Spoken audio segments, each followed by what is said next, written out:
Hey everyone, welcome back to Channel Couch Co-op. We got Grim and Shafes. Today we're actually back with another pickups video. This time it's Shafes oriented. Clearly I needed to play catch up. Right, and our pocketbooks were filling up with cash that we need to blow on random collectibles. So without further ado, I'll let Shafes take it away. Yeah, I mean, truly, most of this was kind of pre-order stuff. It just finally came in. Right. And like the big stuff you see here, that. And I guess this was random, but anyway, yeah. So playing catch up here. I guess we'll save the big poobah. Well, I guess we could go first with that, just because everything else will be more deep. I want to do an unboxing video of this because this is legendary. So what is the CD in my hand? So that's a Turbo CD. Game for the Turbo graphics. I have the PC Engine version that's modded, but it plays everything. It's kind of nice. But anyway, Exile's crap. Now I can't. Is it Working Designs? Yes, Working Designs. Game. They're known for ease and what else? Lunar was the same logo, I think. Oh, was it? Yeah, because it was weird when my cousin loved the Lunar series. Oh yeah. That's what it is, Lunar. Yeah, and then when I looked at the bottom corner, I'm like, what is this weird logo? It's not Konami, it's not Capcom, it's just a bunch of pink lines and dots and stuff. I mean, for those that don't know, it's quite hilarious. It's just like very unimaginative. But anyway, they do good things. Yeah. So it's a good game. It's very story driven. It's mostly overhead Zelda style, walking around in the overworld, and then when you enter certain places, it then turns into a side-scrolling platformer. Okay. Is it true to being like a dungeon crawler or dungeon type-esque game, or what's the genre? Yes, yeah, okay. For the most part. So it's basically like Link 1 and 2 mashed together. Yeah, that's a good way of putting it. I mean, it's actually a good game. I've been playing it. I think I've gotten probably maybe halfway. Okay. So yeah, and if you guys want, I could throw up a video of the gameplay and stuff, but there's probably 1,000 videos up there and you can see the but it won't have our wonderful pizzazz and the random stuff. True. Well, I mean, just me playing it, but yeah, we could both play it. It's just one player though. It would kind of be boring to watch. I guess maybe I'll make it entertaining. It'll be great. Yeah, we could. It's actually a funny game. It's well written. Sure. But yeah. So anyway, this came in obviously a pre-order because it is a limited run game. Sure. And so this was the Blaster Master 0 and 2, and the collector's edition, which is really cool. I'll do an unboxing video for that beast. It is huge. Yeah, it looks pretty epic. Yeah, and it's kind of heavy. It feels like a board game heavy. Yeah.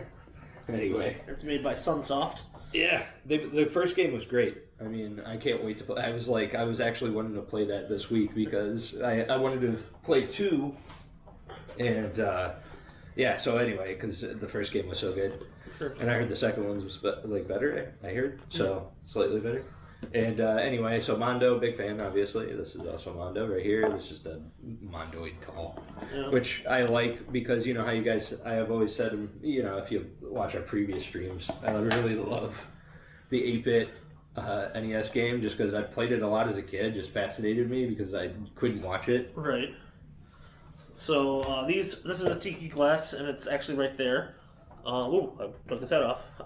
So anyway, I could show it to you. It's the Innsmouth Creep from the story by H.P. Lovecraft.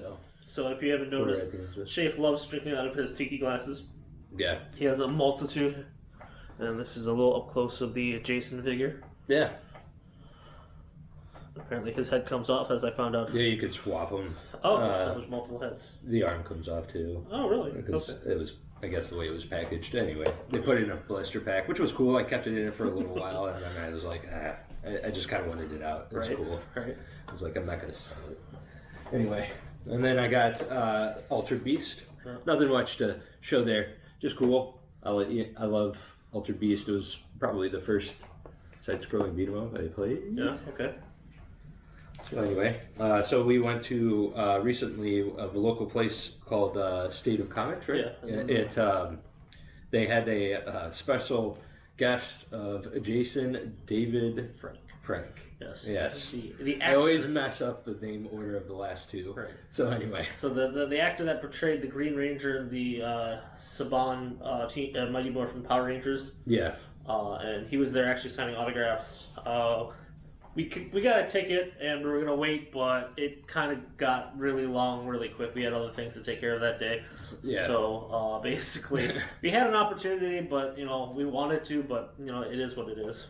Yeah, I mean, it was cool. He actually passed us by, I think, going to the John or something like that. So, and said hi to us, which was, I didn't even realize who he was because he was wearing a hat and a face mask, obviously. So, and I was just like, hey, that's him. He's like, what? Yeah, I was like, oh, no way.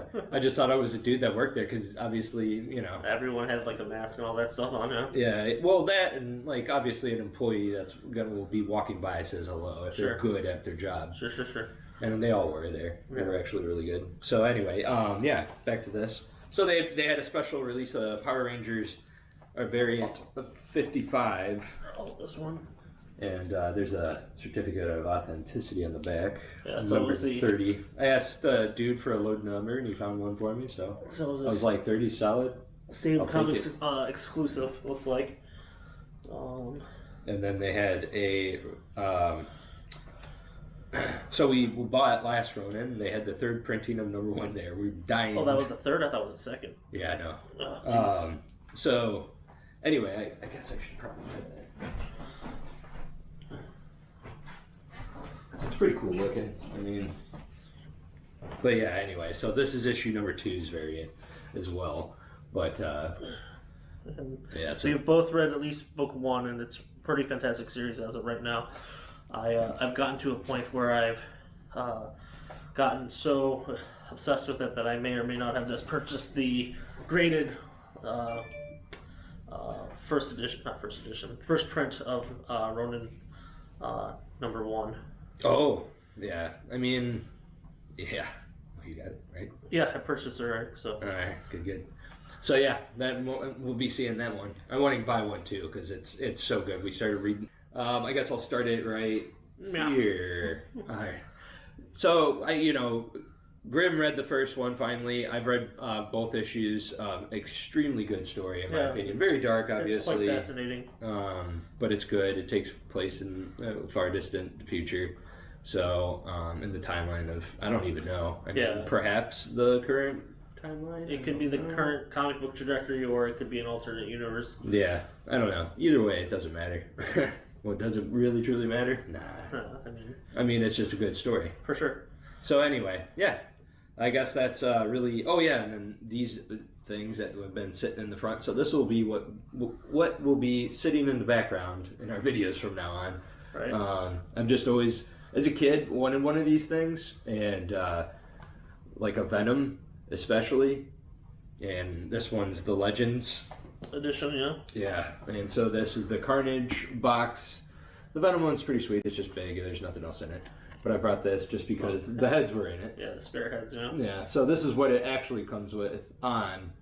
And this is the Deadpool, or Venom pool, excuse me. Yeah. And but you have to collect all these things to make the Venom pool action figure. Per normal Legends, Marvel collectibles and such. Yeah. So anyway, like they did with Juggernaut and stuff like that. But I won't do it. These are good enough. But yeah. Oh yeah, I got nothing else. I'm done. Yeah. But essentially, these are our pickups. We look forward to having more pickup videos just because I know you guys really like our collections and things of that sort. Hopefully the collections don't get too cumbersome or to a point where we need to make sure we're making extra money to support our habits of our collections. But yeah, true. But yeah, so that was our wonderful collections video. We have a few more kind of in the chamber that we'll be able to share, but we really appreciate you guys watching. Yeah. I mean, thanks guys, and I hope you guys like watching my shit. Yeah, so, subscribe, and we'll see you next time. Later. Peace.